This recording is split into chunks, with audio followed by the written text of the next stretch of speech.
João 9.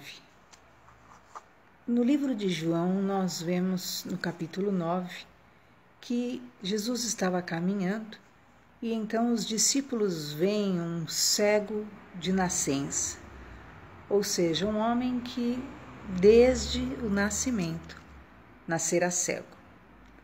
E Cristo então é indagado pelos discípulos. Qual foi o problema, né? Por que ele era cego?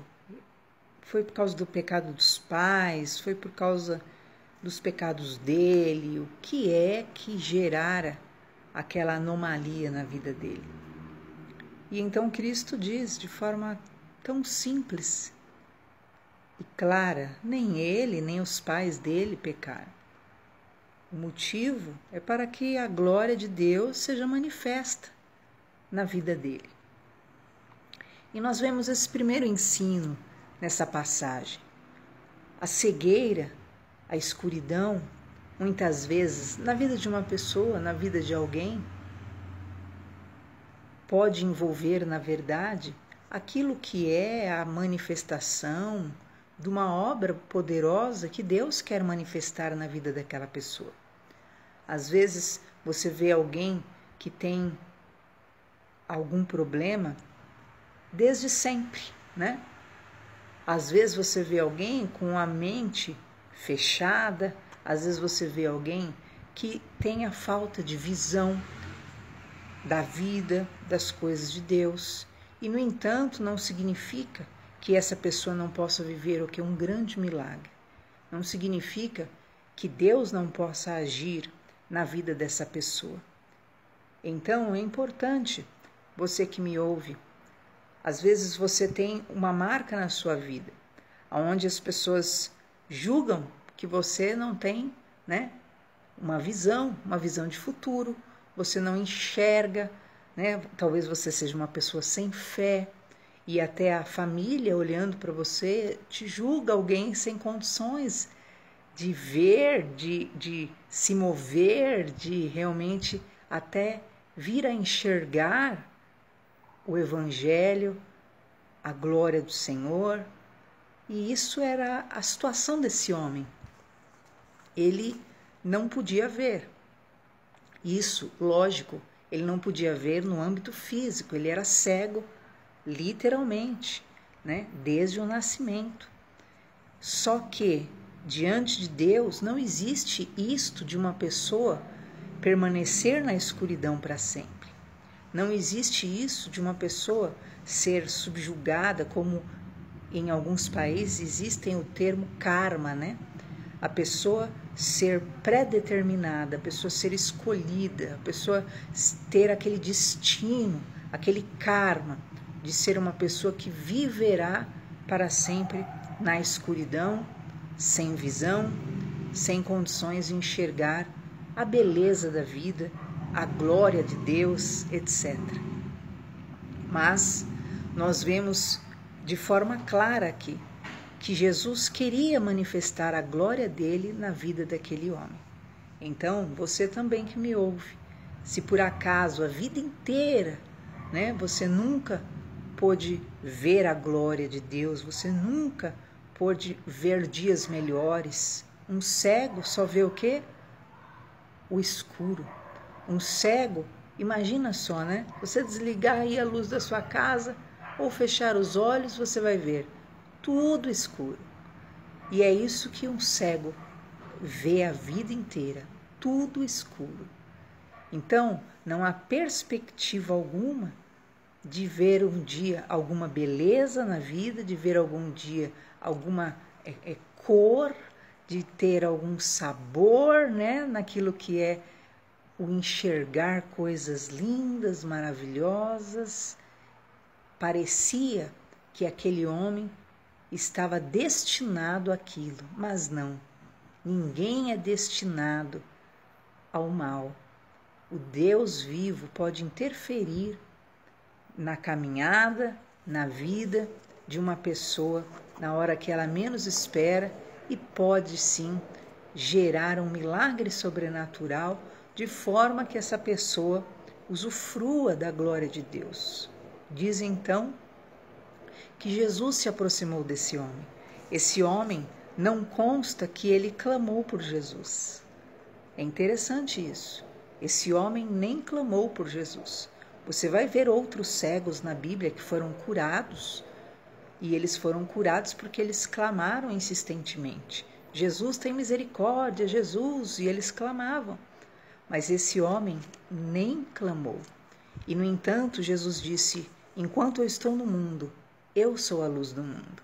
Então, Jesus estava ali dizendo, né? Eu estou aqui na terra e eu quero e eu vou iluminar aqueles que estão em trevas.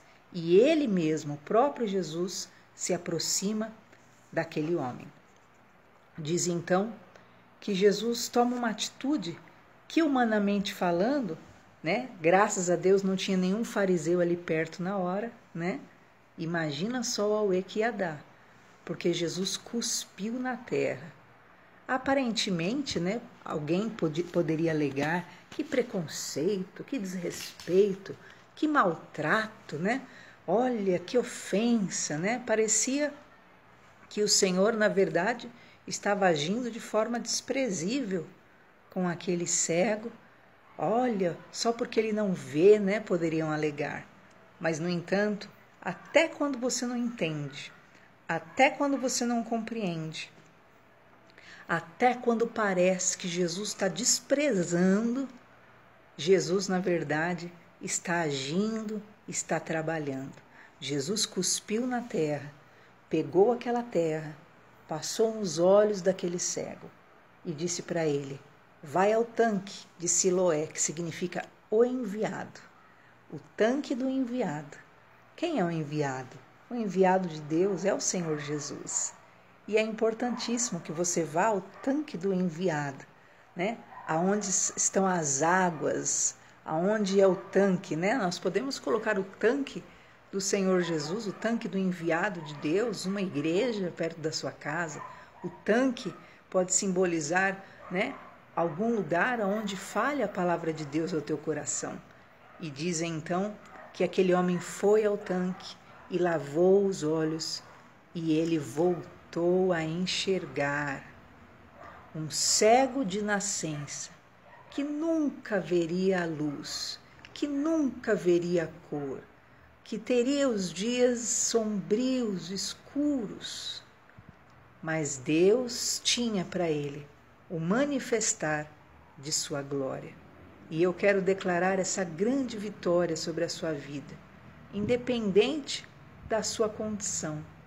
Se você é um parente ou se você é o próprio cego. O parente é aquele que pensa: este aí, né, nunca vai enxergar a glória de Jesus. Ele não enxerga um palmo na frente dele, né?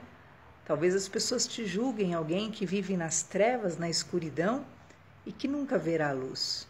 Ou talvez você seja o próprio cego e você mesmo acredite que você nunca verá a luz, que os seus dias sempre serão sombrios, que sua vida sempre será tétrica.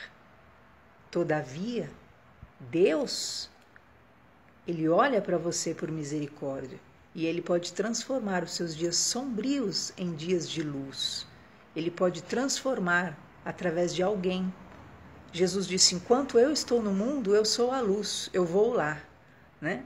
Mas hoje Jesus disse que nós somos os candeeiros nessa terra. Hoje cada cristão em sua casa é um luzeiro, é uma luzinha.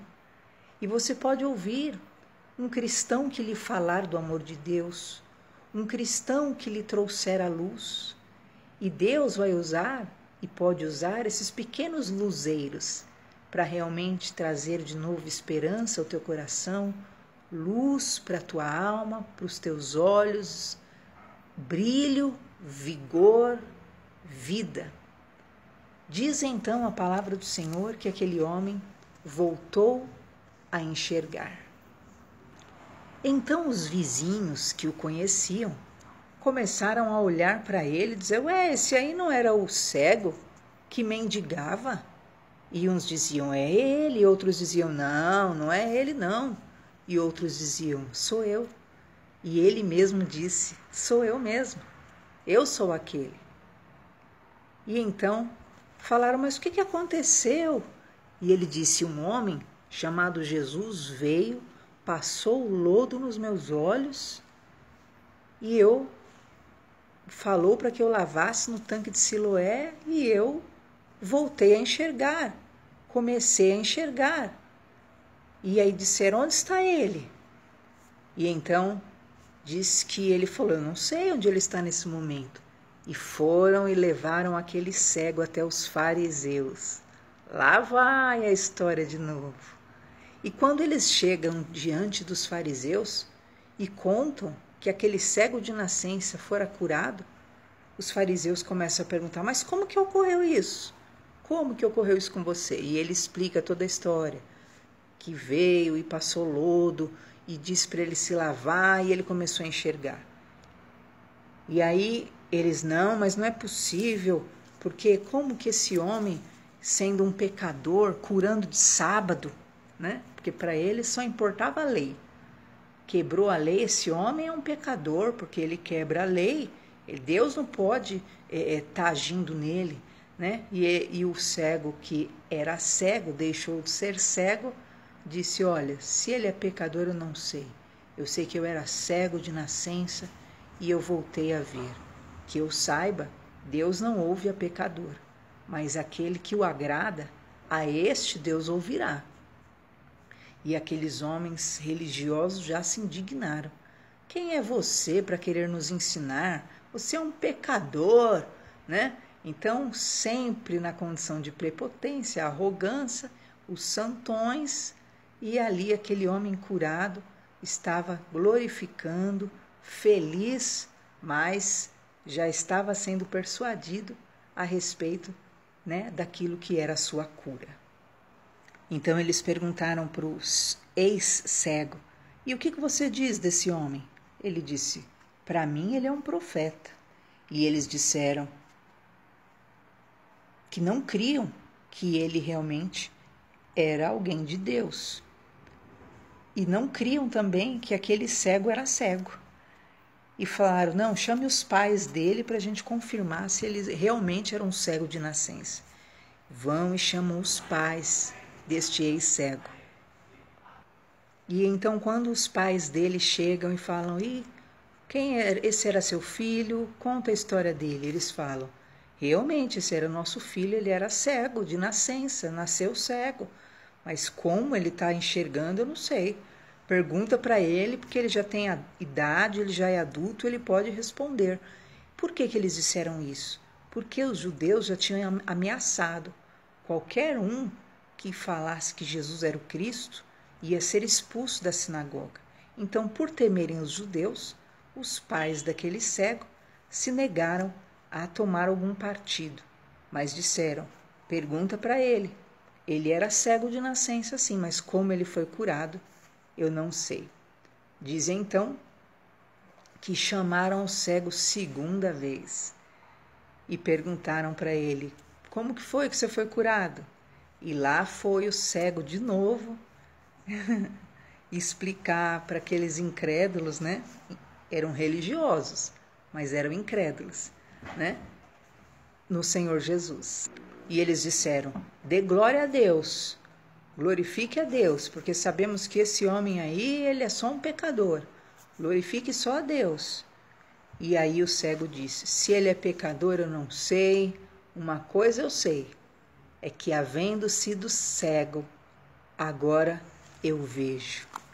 E eles então tornaram a perguntar para ele: mas conta pra gente, como que ele abriu seus olhos? De novo, irmãos. E então o cego começou a falar: mas de novo, eu já expliquei para vocês por acaso querem se tornar discípulo dele? E eles disseram: nós somos discípulos de Moisés, esse aí para nós não tem significado nenhum, né? Eles começaram ali a desmerecer a Jesus e glorificar, porque eles eram os discípulos de Moisés. E disseram: nós sabemos que Deus falou com Moisés, mas com esse aí Deus não falou não. E então o cego disse: nós sabemos que Deus Não ouve a pecadores, mas se alguém é temente a Deus, faz a sua vontade, a esse ouve. Desde o princípio do mundo, nunca tinha ouvido falar que alguém abriu os olhos de um cego de nascença. Se esse não fosse de Deus, não poderia fazer tal milagre. E então os judeus, como sempre, disseram: você é um nascido em pecado, como quer ensinar a nós? Jesus estava fora nesse momento. E eles pegaram aquele ex-cego e simplesmente expulsaram da sua presença. Eles permaneciam como discípulos de Moisés. Eles negavam acreditar em Jesus, porque o ensino de Jesus era contra aquilo que eles queriam e defendiam. Queridos, isso é muito sério, porque hoje, mesmo no meio cristão, há os discípulos de Moisés e os discípulos de Jesus. Quem são os discípulos de Moisés? E há também os discípulos dos profetas, né? Os discípulos de Moisés é os que querem permanecer no legalismo. Os discípulos dos profetas são aqueles que querem permanecer no amaldiçoamento. E os discípulos de Jesus são aqueles que entendem que o caminho do perdão, do amor, do quebrantamento, da misericórdia, da compaixão é o caminho de Deus. Se você se lembrar, os próprios discípulos de Jesus, quando Jesus estava passando por Samaria e pediu uma hospedagem, falou para os discípulos: vê se vocês conseguem uma hospedagem lá em Samaria para a gente, e negaram a hospedagem para Jesus. Eles disseram para Jesus: Jesus, o Senhor quer que nós mandemos cair fogo dos céus? E Jesus falou: vocês não sabem que espírito vocês são? Por quê? Porque é aquilo. Você ser discípulo de Jesus, você não é mais discípulo de Eliseu lá atrás, nem de Elias. O tempo da lei, a Bíblia diz, a lei foi dada por Moisés, mas a graça e a verdade pelo Senhor Jesus. Há muito cristão que ainda quer ser discípulo de Moisés, que quer o quê? Regra sobre regra, lei sobre lei, tradição sobre tradição, regra sobre regra. Então não é uma liberdade no espírito, não há uma cura na alma para servir a Deus de coração. É lei sobre lei, regras sobre regras, como diz e denuncia esse tipo de religião no próprio livro de Isaías. Outros querem permanecer como discípulo dos profetas, né? Me contrariou, me chamou de careca, que as ursas te engulam. Isso é discípulo de profeta, né? Que vai por palavras só de sentença, que é só maldição, que se não ceder lança maldição e lança sentença. O tempo dos profetas, literalmente, lembra no encontro que teve de Jesus, Moisés e Elias? E aí então, o tempo de Elias, o tempo de Moisés acabara e agora era o tempo de Jesus. E a grande dificuldade que as pessoas têm é de se tornarem realmente discípulos de Jesus. Porque ser discípulo de Jesus envolve um novo aprendizado, que não é aquele aprendizado que nós aprendemos lendo lá o Antigo Testamento, que envolve, sim, dureza de coração, sentenças, dente por dente, olho por olho, né? Que envolve, sim, aquilo que é vingança, justiça própria, né? Malignidade sobre os nossos inimigos, igual Jesus mesmo nos falou, né?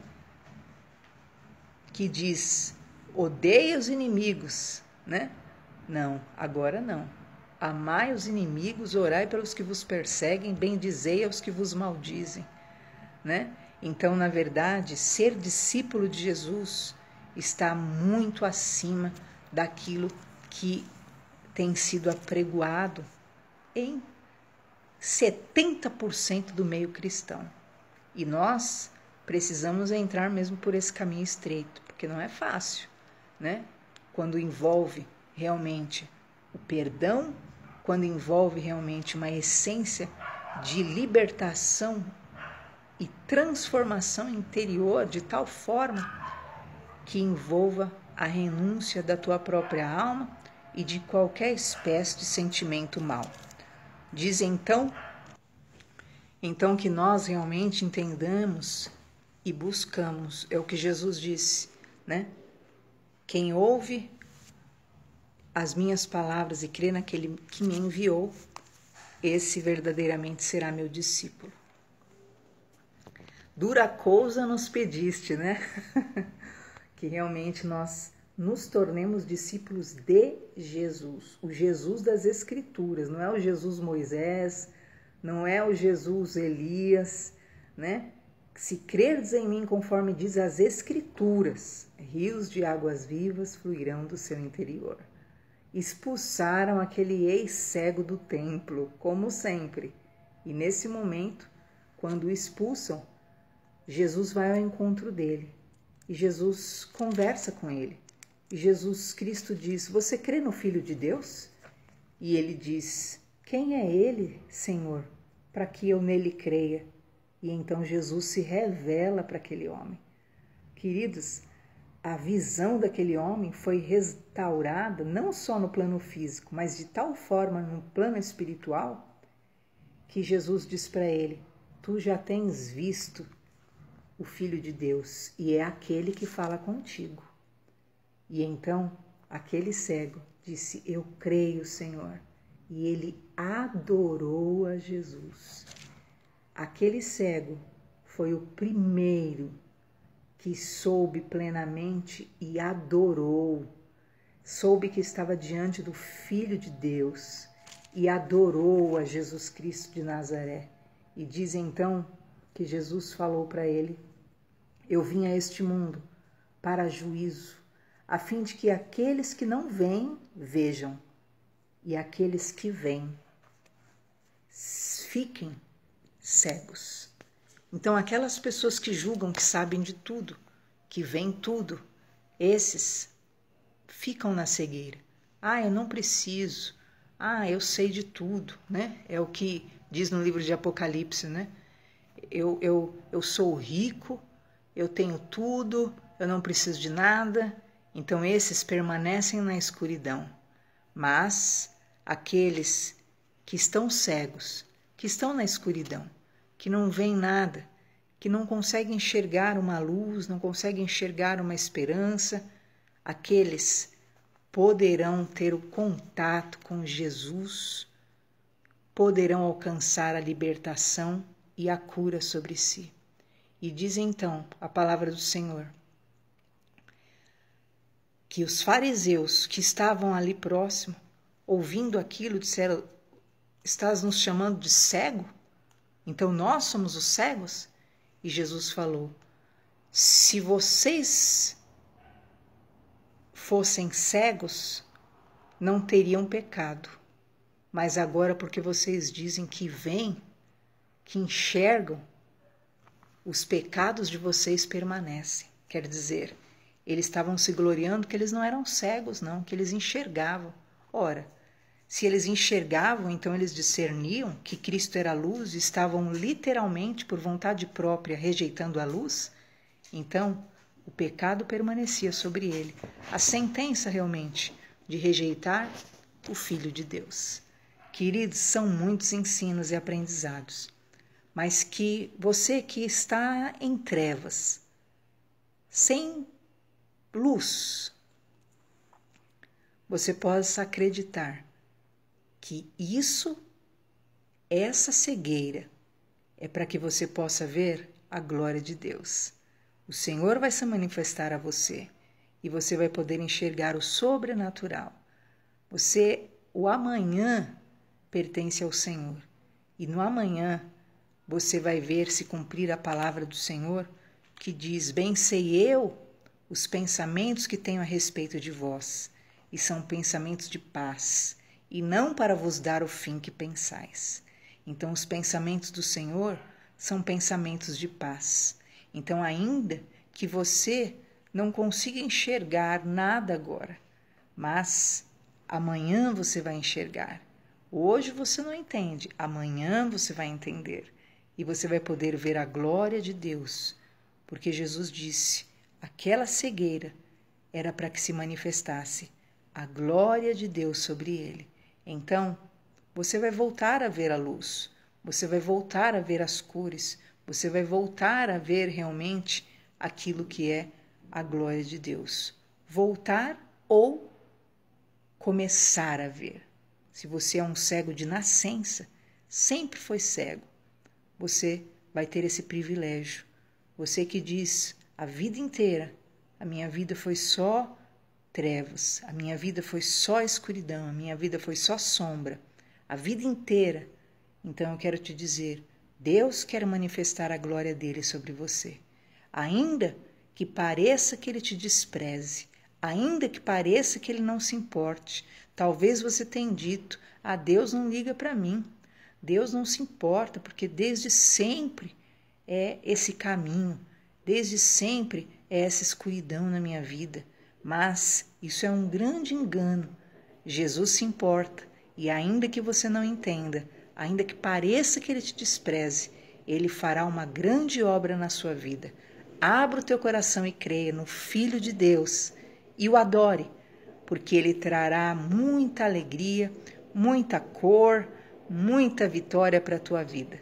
Eu te abençoo com essa palavra, palavra de Deus. Se torne um discípulo do Senhor Jesus. Amém? O caminho é estreito. Requer sacrifícios diários. Perdão 70 vezes 7 ao dia. Mas seu coração será um coração leve, será um coração curado, será um coração misericordioso. Seu coração será um coração cheio de amor, né? E ainda que você tenha vindo da religiosidade, né? Ainda que você tenha vindo do legalismo, se até hoje você era um discípulo de Moisés, né? Como Paulo disse, quem se justifica pela lei, quem julga pela lei, será condenado pela lei. Porque se você não cumpre uma vírgula da lei, você será condenado com a lei. E quem é discípulo de profeta, né? Que tudo é amaldiçoar, que tudo é na vingança, que tudo é sentença, então está na hora de você passar para o tempo da graça e você aprender. Não é na base da vingança, é na base do perdão. Não é na base do ódio, é na base do amor. Não é na base da destruição, é na base da restauração. Não é na base da morte, é na base da ressurreição. E não é na base daquilo que são sentimentos malignos, mas são os sentimentos benditos que prevalecem no tempo da graça pela intervenção do próprio Jesus Cristo. Deus te abençoe e te guarde, em nome de Jesus.